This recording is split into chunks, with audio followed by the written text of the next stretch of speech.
Namaste everyone. So today we are going to talk about, some natural cycles, some natural changes that are right now on the sky, because we are slowly approaching autumn equinox, a very special time. And originally, actually, the equinox points and the solstice points, they were actually the beginning of some very important signs in the zodiac, because they were denoting, the solar path on the sky, the path of the sun. And during autumn equinox, what is very special about it is that day and night are equal. So the feminine energy and the masculine energy, the solar energy and the lunar energy is equalized. And something is changing, you see. Because usually when we are having autumn equinox, after that, slowly, the nature will keep cooling down, the trees will keep losing their leaves, and all the plants, all the animals are preparing for actually their winter sleep. So this is a very introverted time. And like entire nature, you see, it's changing itself right now. Entire nature is letting go of something. Trees are letting go of their leaves, they are letting go of their fruits or flowers.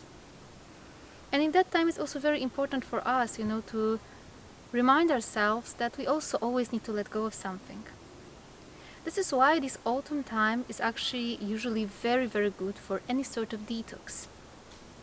And around this autumn equinox time, also in Vedic calendar, usually we are having a couple of things happening. And one thing that is always happening, usually a couple of days before or after autumn equinox, is so-called Parivar Ekadashi. Ekadashi Tithi, as you may know, is actually very sacred. It's also very auspicious. If you haven't watched, yet my video on Ekadashi Tithi, you might like to do that, so you may learn more about Ekadashi Tithi and why it's so special. But specifically Shukla Ekadashi. Ekadashi in Shukla Paksha, when it's actually waxing moon. This one is very special, and this is the one that we are having today, because when you would look at the sky and you will try to take, the angle between sun and moon, that is exactly golden angle. That is something that is happening only on Shukla Ekadashi and Krishna Chaturthi. So that is actually very special. And this specific Ekadashi is called Parivartini Ekadashi. Parivartini means to change the side. Because you see, it is said that in the beginning of actually astrological Dakshinayana, usually when sun enters Cancer, around this time, there is a very special Ekadashi as well, which denotes, the time period when Lord Vishnu is going to sleep. He's getting immersed in his yogic sleep. This is happening, in the Dakshinayana period, and this is 4 months long period known as Chaturmasya. And in the half of this period, somewhere around the half of this period, Lord Vishnu is said on his bed and in his yogic sleep to change his place, to change his position, And similarly, you see, that the energy of the world, the energy of the nature is changing around this time. It's like it's trying to balance itself. Like Lord Vishnu is trying to balance himself in his own position. Similarly, this time, around autumn equinox, for all of us, it is the time to try to balance certain things out.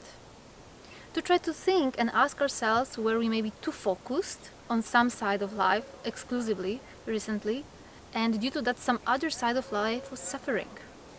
So here this entire time period around autumn equinox is trying to inspire us to have a look at that, to think what can potentially get balanced. And this is why in tropical zodiac, the time, of autumn equinox is the time when actually sun is entering Tula, when sun is entering Libra, when things are getting balanced, when there's a sort of, balance is being brought back again to nature. And you see that is actually very special if you also think about it, that this is happening in the month of Bhadrapada, because month Bhadrapada is also quite special. Why it's called month Bhadrapada? Because during the month Bhadrapada, full moon is happening in Bhadrapada nakshatras. Usually it begins in Purva Bhadrapada, while it will fulfill itself in Uttara Bhadrapada, and this is also how it is going to happen this year. So that is quite special thing, because you see, Bhadrapada nakshatras are governed by Rudras, very intense, very fiery deities. But also two Bhadrapada nakshatras, if you have read my ebook Discovering Universe, you may know that they are connected to our root chakra. So it's again about finding balance between the extremes. You see, this is why, and this is actually very special, because exactly this year it's going to be exactly the same day. So exactly on 23rd September, which is going to be autumn equinox, we are also going to have this very special festival called Ananta Chaturdashi. Ananta Chaturdashi is this Chaturdashi Tithi, or 14th lunar day before the full moon in Bhadrapada month. And it usually happens in Purva Bhadrapada nakshatra. This is why this nakshatra is said to be actually birth nakshatra of Ananta, the great serpent, you know. And this is why it's so special, because if you think about Aja Ekapada, who is the ruling deity of Purva Bhadrapada nakshatra, he is actually this one-footed serpent. And what does it symbolize again? When you are standing just on one leg, when you are standing just on one foot, you need to learn how to balance yourself. You need to learn how to keep your focus. Because if you lose your focus, you'll fall down.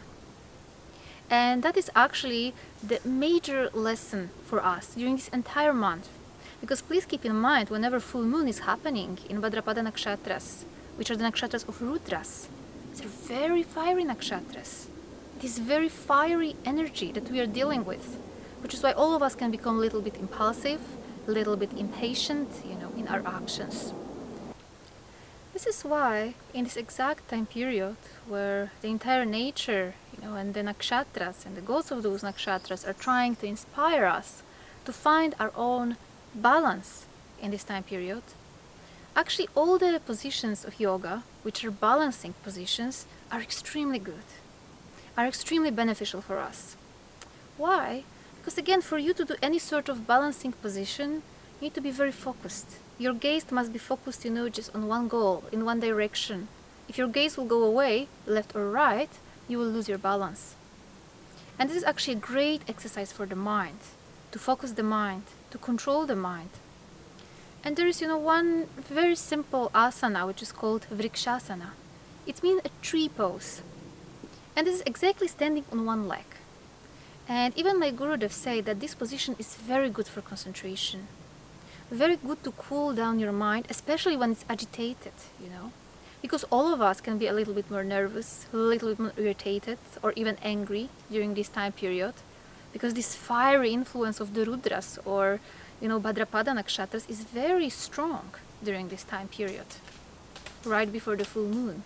But when you practice this position, tree pose, you know, it forces you to really cool down your mind. It forces you to just look at one point, because if you will lose your focus, you won't be even capable to do this position properly. This is why, you know, I always find it so beautiful, because you see, if you look at the nakshatras, you know, even in the name of the nakshatra or in the god of the nakshatra, sometimes is hidden the remedy for it, the remedy for this sort of intense energy. Because keep in mind, Purva Bhadrapada nakshatra is already very intense. If you add Chaturdashi Tithi on that, it's going to be very intense. Probably the most intense day of the year. And this is why practicing this position, tree pose, is very, very beneficial during this time period. In fact, all the positions which are forcing you to find your balance, to cool yourself down. And this is something, you know, very beautiful that I would definitely recommend you. So I definitely wish you beautiful autumn equinox, and generally beautiful autumn, and a time filled with peace, balance and harmony. Thank you so much for watching. Namaste.